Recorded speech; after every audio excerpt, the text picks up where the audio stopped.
आप सभी दोस्तों को नमस्कार। आज का दिन जो है या आज जो दिवस हम लोग मनाते हैं वो है अंतर्राष्ट्रीय पर्यावरण दिवस। देखिए, अंतर्राष्ट्रीय पर्यावरण दिवस के बारे में बहुत ही कम लोगों ने सुना होगा, लेकिन क्या एक ऐसी समाज की समस्या है या किसी भी समाज में, किसी भी देश में, किसी भी राज्य में अगर बात करें तो एक ऐसी समस्या है जो कि एक समय के बाद या दिन प्रतिदिन बढ़ती हुई देखी जाती है। देखिए, पर्यावास का मतलब होता है या फिर पर्यावास का यहाँ पे अर्थ यह होता है कि जब व्यक्ति एक स्थान से किसी दूसरे स्थान पे कुछ उम्मीदों के साथ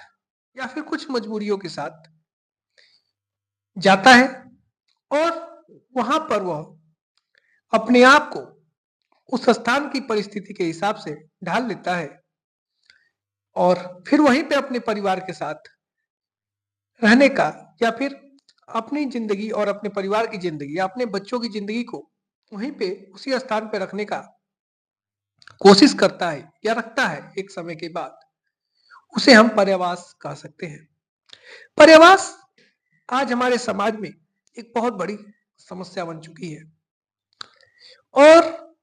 चूंकि हमारा देश जो है वो अभी विकासशील है, यानी अभी विकसित हो रहा है, विकास हो रहा है हमारे देश का धीरे धीरे। इंफ्रास्ट्रक्चर्स और education, health sector, political sector और भी जो भी सेक्टर्स हैं जैसे कि साइंस टेक और फिर से कुछ बायोमेडिसिन्स या फिर बायो एजुकेशंस या फिर कुछ साइंटिफिक चीजें या जैसे कि माइनिंग के हिसाब से ले लेते हैं, तो इसमें भी अभी हमारा विकास हो रहा है। धीरे धीरे हम लोग विकसित विकसित होने की राह पर आगे बढ़ रहे हैं। लेकिन अगर बात की जाए तो हमारे देश जो अभी विकास की राह पे है उसमें एक जो सबसे बड़ी समस्याओं में से एक है वो है पर्यावास। कोई भी व्यक्ति जो कि अपने स्थान पे जहाँ पे वो रहता है, जैसे मैं इस समय दिल्ली में हूँ लेकिन मेरा घर रतनपुरा है, तो मैं दिल्ली इसलिए आया हूँ क्योंकि मुझे मुझे मेरा जो गांव है वहां पे तैयारियां नहीं होती हैं, आईएएस की तैयारी नहीं होती है और मैं आईएएस का तैयारी करता हूँ, तो इसलिए मैं यहाँ पे आया हूँ। या हो सकता है मैं जॉब के लिए भी यहाँ पे आया हूँ। ऐसे ही बहुत से क्षेत्रों से लोग आते हैं, जैसे मान लीजिए कि अभी इस समय बिहार का इलेक्शन है, तो वहां पे जो एक जन स्वराज करके पार्टी है, उनके एक जो नेता है उन्होंने पर्यावास की समस्या को जो है कि बहुत बड़े मुद्दे पे उठा, बहुत बड़े लेवल पे उठाया है, जो कि एक काफी अच्छी बात है। क्योंकि अगर व्यक्ति अपने घर पे ही रोजगार मिल जाएगा उसे, तो वो बाहर नहीं जाएगा। देखिए, इससे कई प्रकार की समस्याएं होती है। जैसे मान लीजिए कि अगर हम एक स्थान से दूसरे स्थान पे जाते हैं, तो वहां पे जो शहर है वहां पे उसका जो भार है वो काफी ज्यादा बढ़ता है। वहां के जो लोग हैं वो भी डिस्टर्ब होते हैं और जो नॉर्मल ह्यूमन लाइफ है वो डिस्टर्ब हो जाती है, डिस्टर्ब हो जाती है। जैसे कि आप दिल्ली में रह रहे होंगे, मुंबई में रहेंगे, बैंगलोर है, ये सब काफी विकसित हो चुके हैं भारत में अगर देखा जाए तो। यहाँ पे जाएंगे तो छोटे छोटे कमरे हैं, वहां पे लोग अपने अपने को या अपने परिवार को या फिर 3-4 लोग एक कमरे में रहते हैं, जो कि एक बहुत बड़ी समस्या है। यह क्या है? यह परिवासी है। हम बिहार से जा रहे हैं क्योंकि बिहार में विकास नहीं, हम यूपी से जा रहे हैं क्योंकि यूपी में विकास नहीं है, या फिर अगर यूपी में या फिर बिहार में या फिर मुंबई से भी बहुत से लोग दिल्ली आते हैं, दिल्ली से भी बहुत से लोग मुंबई जाते हैं। ये तो हम एक देश के अंदर ही पर्यवास कर रहे हैं, लेकिन कई बार ऐसी भी चीजें होती हैं जैसे कि पंजाब, हरियाणा या फिर और भी जो क्षेत्र हैं, जैसे कि नीचे में चला जाए तो केरल, यहाँ पे देखेंगे तो ज्यादातर लोग जो है कि विदेशों में रहते हैं। सिंपल सी बात है, उनको विदेशों में रोजगार मिला है या फिर उनकी जो भी कंपनी है या जो व्यापार है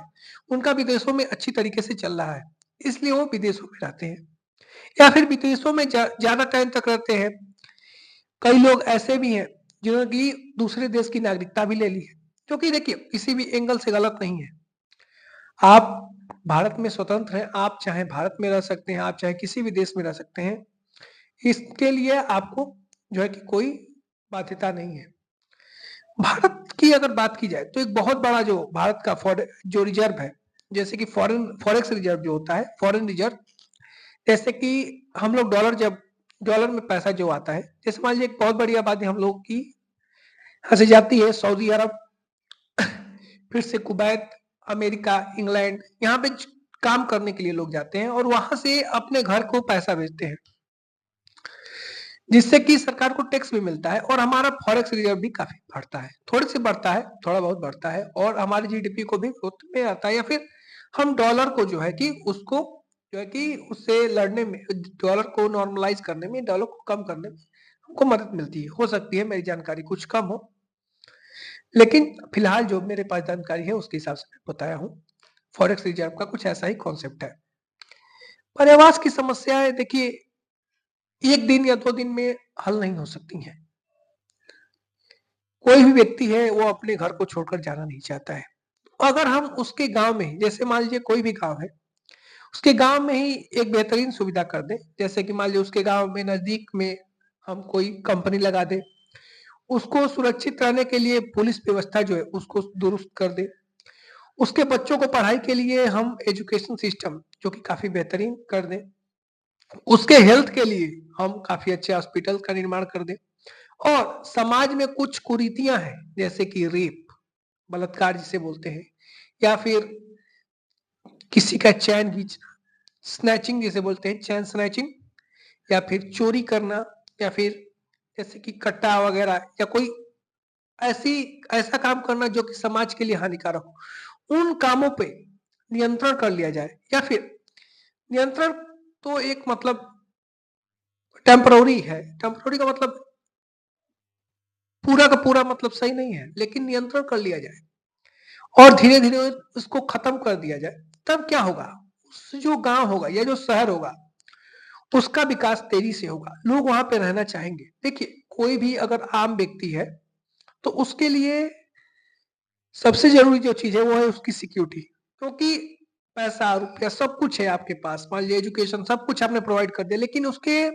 सिक्योरिटी आपने प्रोवाइड नहीं करा पाई, तो उससे क्या होता है, फिर वो समाज धीरे धीरे विकास के मार्ग पे नहीं, धीरे धीरे विकास के मार्ग से नीचे की तरफ जो है कि चलता है। पर्यावरण दिवस पे आज हम यह वीडियो बना रहे हैं, इसका उद्देश्य यही है।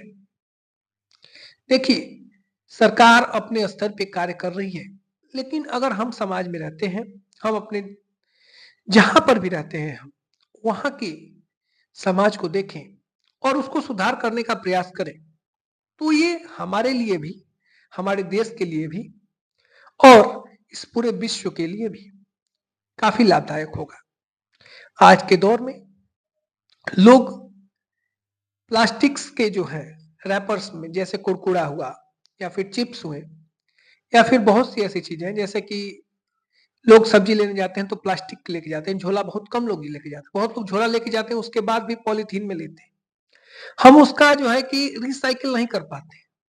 आपको पता होगा काफी कम ही चीजें हैं जिसको रिसाइकिल कर, काफी कम ही इलाका है जहां पर रिसाइकिल होता है। तो अगर उसका हम कम प्रयोग करेंगे, मान लीजिए कि डस्टबिन है, डस्टबिन मान लीजिए कि सरकार द्वारा रखा गया है और आपने चुरा के लेके भाग गए, तो सरकार द्वारा नहीं भी रखा गया है, बहुत जगह ऐसी है जहां सरकार द्वारा नहीं रखा गया है, तो आप कुछ लोगों से पैसा ले लीजिए, चंदा अकाउंट, चंदा जो है कि इकट्ठा करके एक जगह पे सूखे कचड़े को अलग अलग रख देते हैं, गीले कचड़े को अलग रख देते हैं। इससे क्या होगा, आप कुरकुरा खाइए, आप प्लास्टिक का यूज कीजिए, हम ये नहीं बोल रहे कि आप यूज करना बंद कर दीजिए, लेकिन कम कीजिए, जितनी आवश्यकता हो उतनी ही कीजिए, और जहां पे डस्टबिन है वहां पर ले जाकर रखिए, कहीं भी मत फेंक दीजिए। देखिए ग्लोबलाइजेशन जो है, इसकी सबसे बेहतरीन चीज ये है कि हर व्यक्ति के पास साधन को उपलब्ध करा चुका है और काफी आसानी के साथ ग्लोबलाइजेशन में हम लोग साधनों को उपलब्ध, लेकिन इसकी सबसे बड़ी जो कमी मेरे को देखने को मिलती है, या फिर आप भी महसूस करते होंगे, वो ये है कि इससे इसने जो है कि समाज को काफी ज्यादा तेजी से कर दिया, और समाज क्या गलत कर रहा है क्या सही कर रहा है इसके बारे में जानकारी होते हुए भी उसको इग्नोर करके आगे बढ़ जा रहा है। समाज और हमें और आपको सुधरना होगा, तभी जाकर हमारे राज्य का, हमारे देश का नाम ऊँचा होगा और हम खुद अपने आप को अच्छा साबित